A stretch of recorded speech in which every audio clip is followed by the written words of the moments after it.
Velkommen til Sagros fredagstelefon her i uge 23. Her kan du som altid få et lille overblik fra ugen, der lige er gået, og måske et par gode forslag til den kommende uge. Jeg kan se, at der er kommet 3 beskeder ind på telefonsvaren, som vi tømmer lige om lidt. Og den første besked, det er altså Bjarne Knudsen fra Svinerådgivningen. Han siger lidt om afdækning af foder. Derefter så er det Gunnar Schmidt, der er energi- og teknikrådgiver, og må ikke det er noget med at spare lidt penge.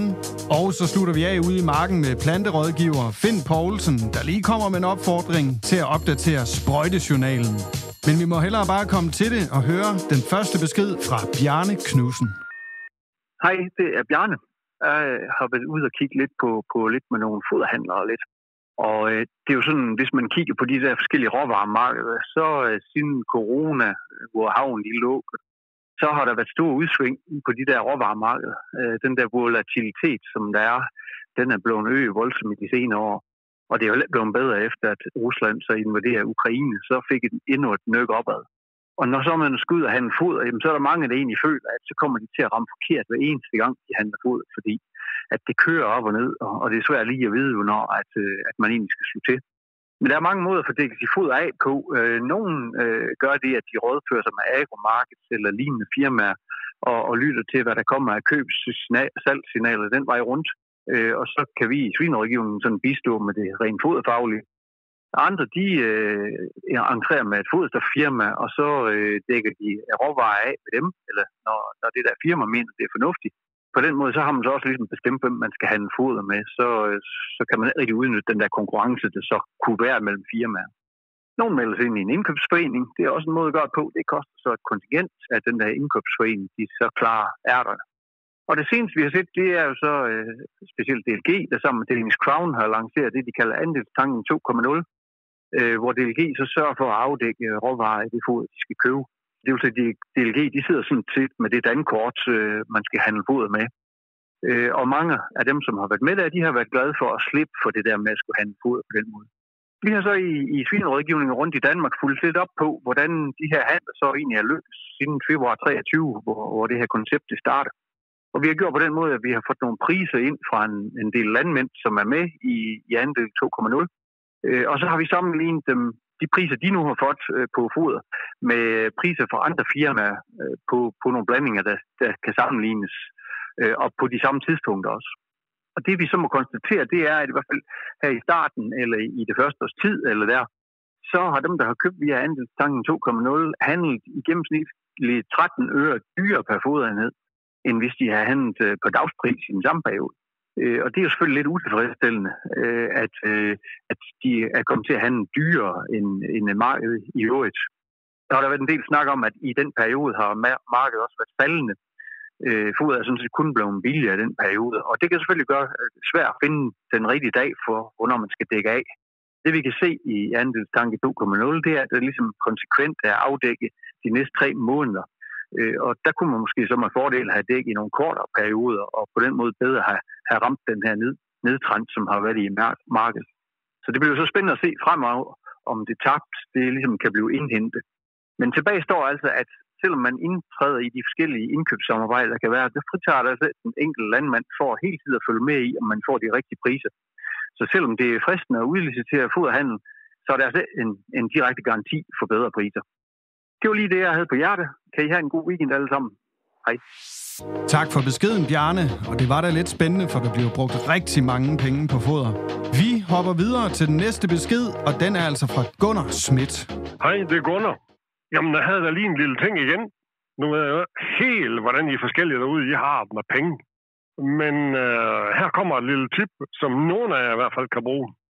Hvis nu man har fået installeret varmepumper til opvarmning af boligen, så er der mulighed for at få reduceret elafgiften på den del af strømforbruget i den private bolig, som ligger ud over 4.000 kWh per år. Det man skal gøre, det er, at man skal indberette til kommunen, at man har fået varmepumpe i boligen. Det skal man gøre i BBR-registret. Og hvis det er sådan, at man går på kommunens hjemmeside og ikke rigtig kan finde ud af, hvordan man gør, så kan man enten selv logge ind til BBR-registret og lave rettelsen der, eller går det hele kage, så ringer man til kommunens byggeafdeling, og så beder den om hjælp til opgaven.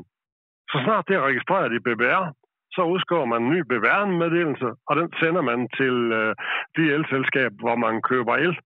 De er så berettiget til at reducere elafgiften.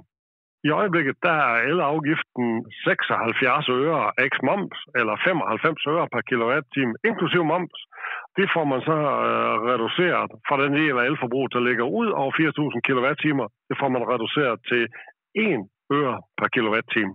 Så det er da en besparelse, der vil noget. Og så kommer lige bonusinfo. Har jeres fine varmeanlæg, varmepumper eller ej, har de nogle rør, der er uisoleret på steder, hvor I ikke har brug for varme, så er det simpelthen bare med at få det isoleret. Jo før, jo bedre. Isolering af varmerør, der er tilbagebetalingstiden. Det er ikke et spørgsmål om år. Det er simpelthen så økonomisk gunstig en løsning, at der er tilbagebetalingstiden, den beregnes i måneder. Det var ugens energifif. Ha' en rigtig god weekend. Hej hej. Og tak til Gunnar. Vi må hellere bare hoppe videre til den sidste besked på telefonsvaren, som er kommet ind fra Finn Poulsen. Og her på Planteavl, der kan vi jo glæde os over, at markarbejdet er ved at være over. Alt forårsarbejdet har jo trukket utroligt ud. Nogle er først lige blevet færdige med at så det sidste, mens andre har været færdige et stykke tid. Det er alligevel værd at gøre status over det, man har fået lavet derude, og ligesom se, om det er, hvor det skal være, og måske lige få finpudset det sidste.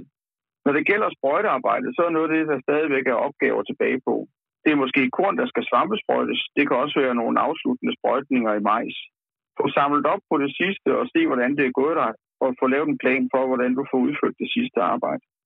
I forbindelse med sprøjtearbejdet, så har alt arbejde jo været ekstremt presset i år, og det betyder jo, at nogle steder er sprøjtejournalen måske ikke helt blevet opdateret med de 7 dages varsel, som der egentlig er.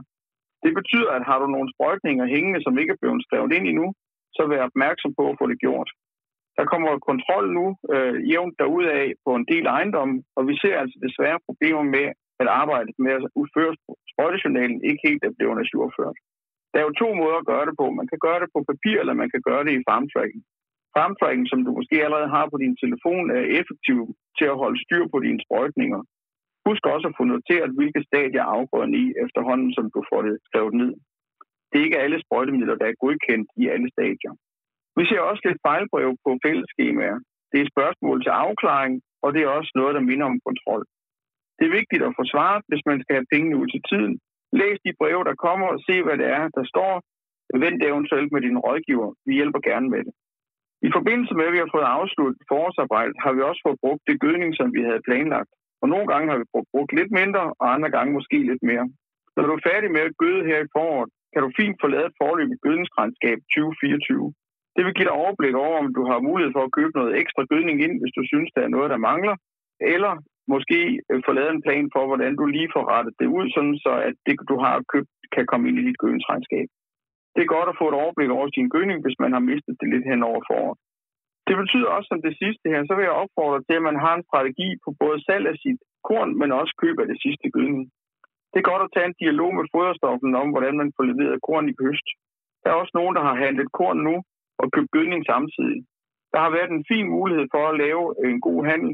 De er måske blevet lidt dårligere, end de har været for et par uger siden, men der er stadigvæk mulighed for at lave en handel, der er noget bedre end gennemsnittet over de sidste 10 år. Og her tænker jeg på bytteforhold mellem korn og gødning. Held og lykke med at få afsluttet det sidste af forårsarbejdet og få dit overblik. Det er en god måde at gå på sommerferie på. Herfra, hilsen fra Planteavl. Tak for beskeden, Finn. Det er jo dejligt, når det begynder at lugte lidt af sommerferie. Og dermed fik vi altså tømt telefonsvaren i denne uge. Og skulle du have nogle spørgsmål eller brug for noget råd og vejledning, så er det jo selvfølgelig altid velkommen til at gå på sagro.dk og finde kontaktoplysningerne på alle vores kollegaer. Fredagstelefonen, den er tilbage om en uge, og jeg håber, du har lyst til at trykke på følg-knappen, fordi så får du altså en besked lige så snart den ligger klar. Det var sådan set det sidste for i dag. Rigtig god weekend.